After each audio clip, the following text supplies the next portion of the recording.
पश्चिम Asia में Iran Israel की जंग अब और ज़्यादा खतरनाक और फैली हुई शक्ल लेती जा रही है। युद्ध के इन दिनों गाजा में इजरायली हवाई हमला हुआ, जिसमें कम से कम 13 फिलिस्तीनी मारे गए, जिनमें 2 बच्चे, एक गर्भवती महिला और 9 पुलिसकर्मी शामिल बताए गए हैं।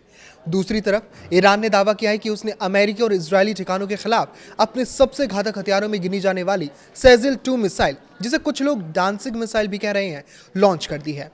इसके बाद से तेल की कीमतें $100 प्रति बैरल के ऊपर पहुंच गई है।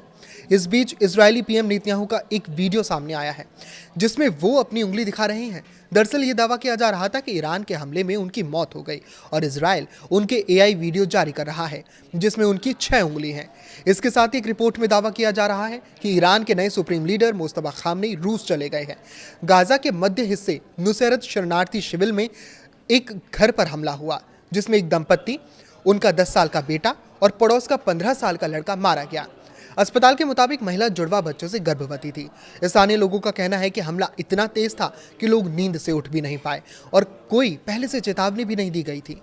इसी दिन एक और हमला गाजा के मध्य इलाके अज जवायद के पास पुलिस वाहन पर हुआ, जिसमें 9 पुलिसकर्मियों की मौत हुई। गाजा के आंतरिक मंत्रालय ने कहा कि ये पुलिसकर्मी रमजान के दौरान बाजारों में सुरक्षा और व्यवस्था संभाल रहे थे। इजरायली सेना की तरफ से इन हमलों पर तुरंत कोई प्रक्रिया सामने नहीं आई।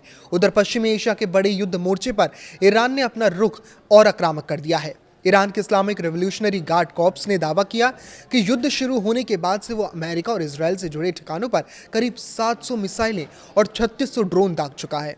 इन दावों की स्वतंत्र पुष्टि नहीं हुई, लेकिन सिर्फ ये बयान ही ये दिखाने के लिए काफ़ी है कि तेहरान अब मनोवैज्ञानिक और सैन्य दोनों स्तर पर दबाव बढ़ाना चाहता है। इसी क्रम में सेजिल-2 जैसी लंबी मार वाली मिसाइलों की तैनाती की बात ने अमेरिका समर्थक खेमे में चिंता और तनाव दोनों ही बढ़ा दिए हैं। इसका सीधा असर तेल बाजार में दिखा। ब्रेंट क्रूड बढ़कर करीब $105.66 प्रति बैरल और अमेरिकी तेल $100.64 प्रति बैरल पर पहुंच गया है। ये जुलाई 2022 के बाद का सबसे ऊंचा स्तर बताया जा रहा है। वजह साफ है, हॉर्मुज जल डमरू मध्य, जहां से दुनिया के करीब 20% तेल की सप्लाई गुजरती है, अब भी भारी संकट में है। अमेरिकी राष्ट्रपति डोनाल्ड ट्रंप ने दूसरे देशों से अपील की है कि वो अमेरिका के साथ मिलकर इस समुद्री रास्ते को फिर से खुलवाने में मदद करें।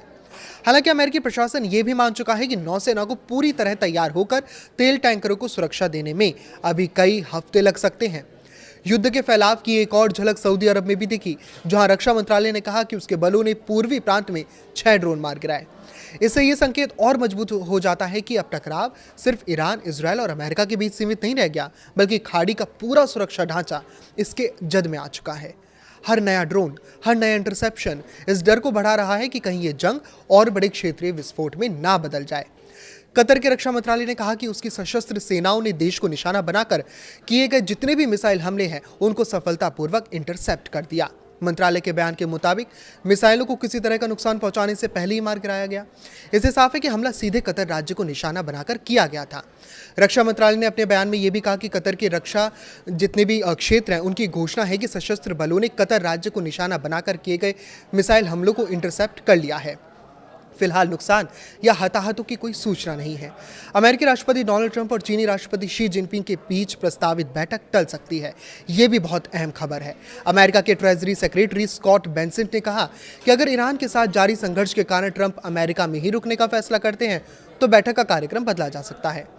बेसेंट के मुताबिक शेड्यूल में किसी भी बदलाव की वजह ट्रंप का वॉशिंगटन में रुकना होगा, क्योंकि ईरान युद्ध से जुड़ी स्थिति लगातार बदल रही है। आईडीएफ की प्रवक्ता अन्ना ओकुलोवा के बारे में दावा किया जा रहा है कि उन्होंने रूसी आरबीसी रेडियो पर रूस को धमकी दी है। रूसी मीडिया पर सीधा रूस को धमकी। कहा जा रहा है कि उन्होंने कहा कि अगर रूसी अधिकारी युद्ध में इजरायल विरोधी रुख अपनाते हैं, तो उन्हें निशाना बनाया जा सकता है। ये भी दावा है कि इजरायल रूस के सभी वेब कैमरों पर नजर रखता है और वो जिसे चाहे, यहाँ तक कि पुतिन को भी आसानी से निशाना बना सकते हैं। हालांकि इसकी अभी तक पुष्टि नहीं हो पाई है। ईरान ने कहा कि उसने इजरायल और क्षेत्र में मौजूद अमेरिकी ठिकानों पर मिसाइल और ड्रोन हमला शुरू किया है।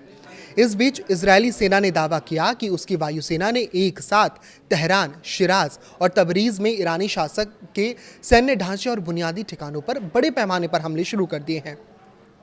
हालिया रिपोर्टों की माने तो ये संघर्ष अब और ज़्यादा फैलता दिख रहा है। इस पर आपकी क्या राय है, हमें कमेंट करके ज़रूर बताएं। लाइक करें, शेयर करें और इसी तरह जुड़े रहें। नमस्कार।